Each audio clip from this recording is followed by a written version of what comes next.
Good morning, I'm Jim Mayola. It's Monday, May 3rd, and it is my pleasure to be speaking with Hazel Wagner. Now Hazel, you say you've been living in Westminster for about 15 years. 15 years. It'll be 15 years in August. And but you grew up in Baltimore County. Yes. In a little town called Hebville. Correct. Tell me about growing up in Hebville. Well, I lived on a famous road. Not because I lived there, but because they used to roll tobacco down Rolling Road to the harbor. No kidding. So did they grow much tobacco in the Not area? around where I lived. You know, I can hardly fathom them rolling it from where I lived. Mm-hmm. Maybe farther down Rolling Road they did, but I lived in the country. Mm-hmm. But it was more like a village. The farms were there. But where I lived was like where the feed store was and the drugstore and a little tiny grocery store. So were you a city girl or were you a country girl? I was a country girl. Okay, so did you grow up on a farm? I didn't grow up on a farm, but I was a 4-H'er. Mm-hmm. And since I didn't grow up on a farm, I didn't raise chicks or any animals. But we would go to the feed store and get feed bags. Mm-hmm. At that time, they were printed just like fabric that you would get at the stores. Okay. And we made clothes and we had shows. You And made clothes out of the feed bags? yes.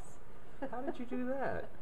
Well, you just opened them up and you washed them and opened them up and ironed them, and they were just like a piece of fabric. Okay. Now, did you bleach them and No, just use them they the were way? printed. They were printed with flowers and stripes, and just like the fabric you would have gotten in the fabric store. Now, did you find that was rough on your skin, or was it? Okay? No. Okay. It wasn't like the burlap that you that you see today. It was it was soft cloth like, and we did flower shows. Mm-hmm. And I picked some Queen Anne's lace that grew wild along the side of the road, and I dyed them pink and blue, and I fixed the arrangement, put it in the flower show. Well, after it was judged, there was a note on mine. It said, "Leave nature to its own." So of course I didn't get a ribbon. Oh. But years later, I went to a wedding, and at the reception on the table were pink and blue Queen Anne's lace, and I still thought they were pretty, and apparently someone else did too. How fascinating! And I went to a 4-room schoolhouse, but they only used 3 rooms for students. Mm-hmm. Well, he had one brother, and I won't go into all that. Okay. Well, tell me about school. 4-room schoolhouse. Okay. Did it go all the 12 grades, or? You went from, well, they had 1st and 2nd in one room, 3rd and 4th in the other, and the other was 5th, 6th, and 7th. Okay. And then I went to junior high in Randallstown, and of course that was big time for country girl because they had kids from all around the area, and you changed classes. Mm-hmm. And then from there I went to Catonsville Senior High, and I worked at W.T. Grant's in Baltimore before I graduated, and at that time the stores were only open on Monday and Thursday evening. No kidding. And what did you do at W.T. Grant? I was a salesperson. I worked in the hosiery department. Okay. Wow. Tell me about your grade school. 3 rooms. How many students, how many classmates did you have? Do you remember? Well, I don't really remember exactly, but I know when I was in the 7th grade, there were 14 of us in the 7th grade, plus we had the 5th and 6th grade in the same room. Now, is it 14 altogether, 5th, 6th, and 7th? Or No, that was just the 7th grade. Yeah. So, I don't know, we used to go sleigh riding, and, my mother passed away when I was 4, so my brother and I kind of became the key kids of the 1930s. Okay. So I guess they thought we had a housekeeper, but when I started to school. I guess they figured we weren't going to kill each other. And that's when we became the key kids. Mm-hmm. But as far as my school, well, school. Yeah. Now, what did your dad do? What kind of work did he do? My father was a painter, Mm-hmm. and my grandmother lived with us, and she worked at Bromo Seltzer in Baltimore, Down in Baltimore. City. Yeah. In Baltimore City. Yeah, the tower's still there. Yes, Yeah. yes, and she retired from there. Mm-hmm. So I don't really remember much, about my mother. Mhm. My grandmother really became my mother Right. figure. No, So your dad was a painter. Now, did you have in your house now? About what time was this? What year was this? Could you remember? my mother died in 31. Okay, and how old were you then? I was 4. Okay, so you were born in 1924. 24. Or 24. Yeah. Okay. So, So did you My have childhood. electricity in your house? oh yeah, we had electric, but we Okay. carried water. We Did didn't you? have water Okay. in the house. All right, And we so had an outhouse. you had a well then. We had a community well. Okay. There was 5 of us. Like I say, I lived like in a village, Mm-hmm. and there were 5 of us. And Five. there were 5 houses on this one Okay. well, and you, we all carried water. you all carried your own water, so then you had to heat water to have hot water, right? That's right. And we only had heat in the kitchen. Okay. So we would run downstairs, get behind the stove, Oh, get dressed goodness. in the winter Yeah. time. And and of course, we only had a bath on Saturday. Mhm. Yeah, I grew up the So- same way. Now, did you have was it a wood stove or coal? It was cold, Mm-hmm. so we had the coal chute in the basement. We didn't have we had a dirt floor Right, basement, right. and they used to shoot the coal Right, down in sure. there and dump the ashes in the driveway. Yep. We didn't have a sidewalk. We had boards throughout the house, Yeah. so Yeah.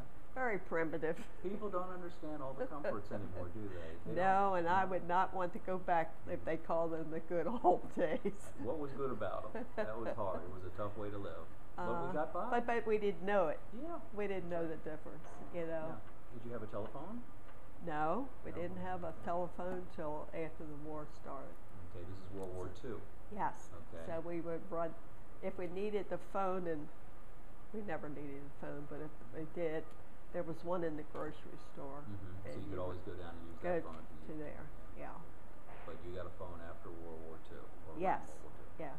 Tell me about what it was like growing up during World War II. Well, I was in school, and of course my brother got drafted, and he was married, and they had a baby, and they lived with us. Mhm. And then where he was in Goldsboro, North Carolina, and my grandmother and I went on a train down for her to go to North Carolina with the baby, and then she lived down there. Soldiers everywhere, Mhm. everywhere. Mhm. But Now we had rationing during the oh yes, war. sugar and all that kind of stuff. We collected grease, Mm-hmm. so Now this is cooking grease. yes, Okay. all for bacon and Mm-hmm. fat back, and Right. I loved to eat that fat off the ham after it was all Yeah. fried and rendered. That was so Crackling. good. Yeah. Wouldn't eat it today. Would be against the rules.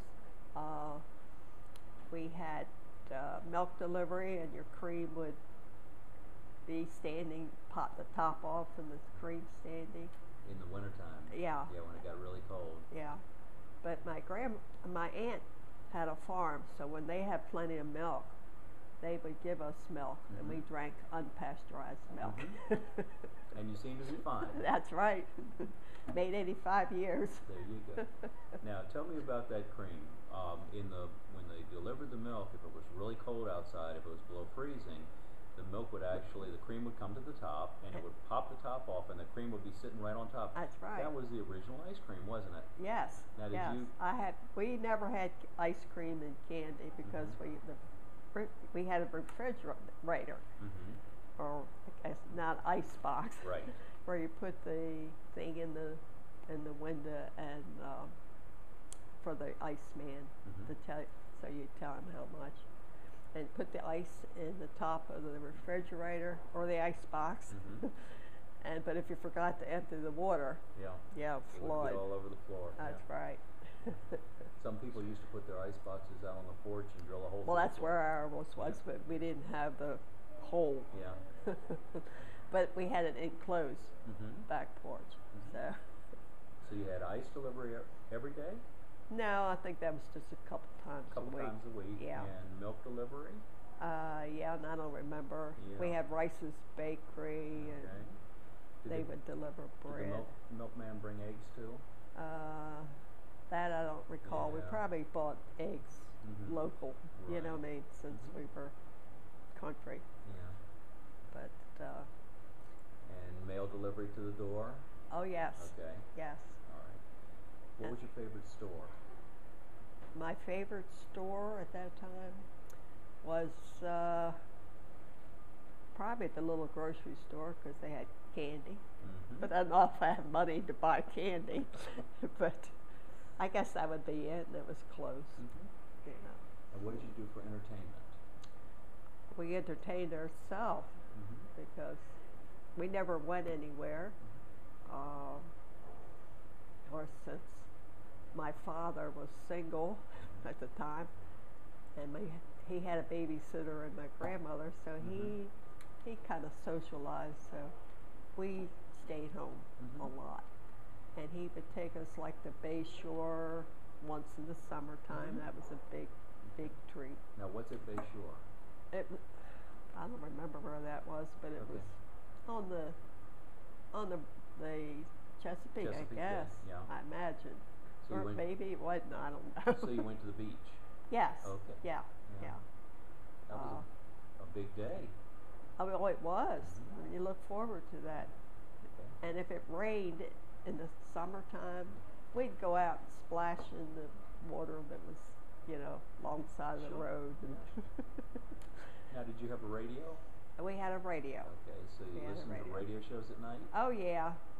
Amos and Andy and Green Hornet. Yeah. Those were great shows, weren't they? Yes, they were. You had to use your imagination. Exactly. Yeah. But they were a lot of fun. Right. And when did you get a television? Do you remember? Oh, not until after I got married. Yeah, okay. And then it was black and white. Yes, yes. And I remember my nieces coming to our house, and when we got the first colored one, and they were on, over the color, and I was so used to it at that point, it was like, huh? Now you got high definition and all this kind of stuff, widescreen, and 3D. we've come a long way. Yeah, we have come a long way. Yes, you've seen a we lot have. of changes in Oh, your yes. lifetime. Yes.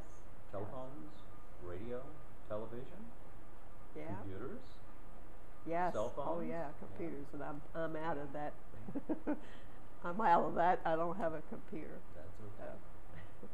So now you want to know how I got to Carroll County? Well, I wanted to ask you about working first. You said that you Oh, when yeah, you were in high school, you worked at the W.T. Grant's in Baltimore City. Now Grant's is like a department store, wasn't it? Yes, it was a small one, just a small one.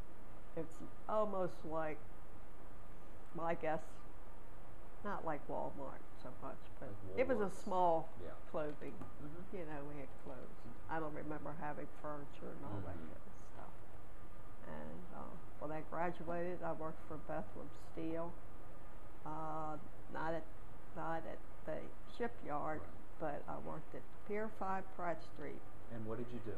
I worked at an office, and of course we didn't have computers then. There were 10 men and 5 of us gophers, girls, that we had great big ledgers, and they'd have the ship's name, and it was the expediting department, and the men were the expediters, and us girls, like I say, were the gophers.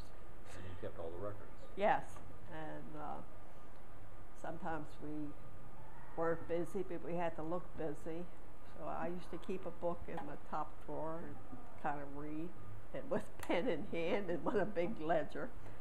And then other times we were so busy that we worked overtime.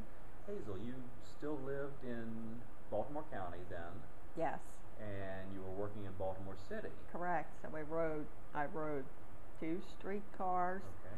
and a little Tunerville bus to Okay. Headville from Okay. Woodlawn. And how long was your commute? How long did it take you? Well, at least an hour, maybe more. Mm-hmm. And I worked with a girl that lived in Westminster, and she would catch a bus and she was dying to get out at the right time because we had to ride a streetcar, Sure. and she would get off at the Greyhound bus and catch a bus to go to Westminster, and she got home the same time I did. No kidding. So that was, it was a long day, Mhm. when you work. You've seen a lot of changes, haven't you? Oh, definitely. Wow. So, you say you've been living in Westminster in Carroll County for about 15 years? Yes. What brought you to Westminster? Okay. My son grew up and got married, and he moved to Carroll County. And so my husband had a stroke, and in 48 hours he was gone. So later on I moved to Carroll County. So I only had one child, so kind of be near him, and because I kind of need, if I called him being in Westminster and me in Randallstown at that time, I'd call him and I got a leak, and he'd tell me to put tar tape over it. He'd be down tomorrow. But now I live up the street from him, and It's wonderful. How do you like Carroll County? I love it. I adjusted immediately. Of course, with him being here, I knew his neighbors, and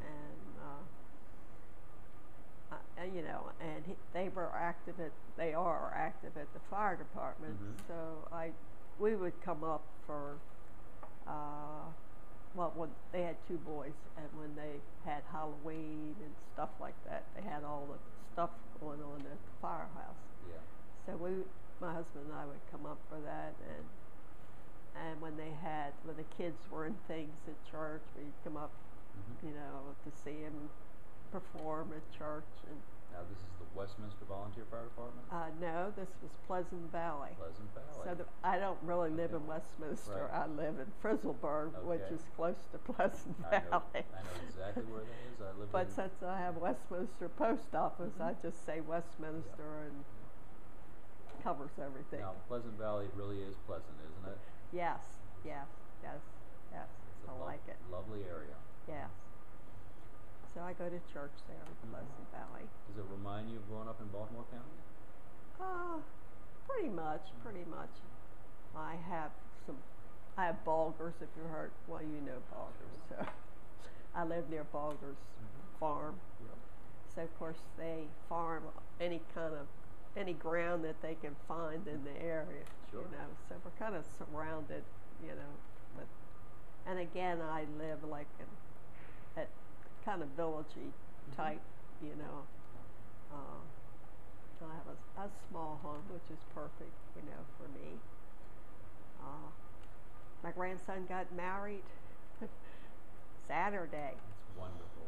in Pleasant Valley, and he married a Pleasant Valley girl. So Is he living in the valley? yes, Fantastic. he's renting a farm, but he's not farming. He's a fireman for Baltimore County. But actually, the farm he lives on is his new wife's family farm. So it was the original farm for my age. Well, not my age group, but my son's children. Grew. I'd say her parents and aunts and uncles and stuff live. So it's like everybody's related to each other. So now we've kind of united two dynasties, which I call the Gist and the Wagners. That's not a bad thing. That's good. So you would recommend Carroll County to Oh, your friends? definitely, Yeah. definitely. It's a nice place to live. Yes. Yeah. Now, what brings you down to the Mount Airy Senior Center? Oh my, we're going to go there. Okay, after well, I said my husband had passed away, and I was on a trip to Falling Waters, and I met the guy that's sitting in front of me there, Bob Chambers, and he's telling me about Mount Airy Senior Center and how nice it is. He's very active here, and he's on the committee for the Fall Harvest Ball. So he asked me if I would come to the ball with me. So I came to the ball. I met so many people that night, but I have no idea who I met. But I've been coming here 11 years, so I could say I like Mount Airy Senior Center, and I think everybody here is super. You feel at home? Oh, very much, very That's much. wonderful. And I also go to Tiny Town Senior Center, which Westminster and Tiny Town both are close to me. And I go to Tiny Town for exercise. And the reason I always get questioned, why don't I go to Westminster? But they have this particular one on Monday, and Monday's not good for me because we have a family dinner. We always eat together on Mondays. I cook on Monday, and my daughter-in-law cooks the other one. And they have it on Wednesday, and that's convenient for me. Absolutely. They have it here on Thursday, and that's not always convenient. So, so I'm fluctuate between the two of them. Well, Hazel, it was really a pleasure speaking to you. Thank you so much. Okay. And, Well, I hope it's some service to you. Oh, absolutely. I'm sure it is. It's great to reminisce. Yes. Yes, Yes, it is. So thank you for your time. Well, okay. You're welcome.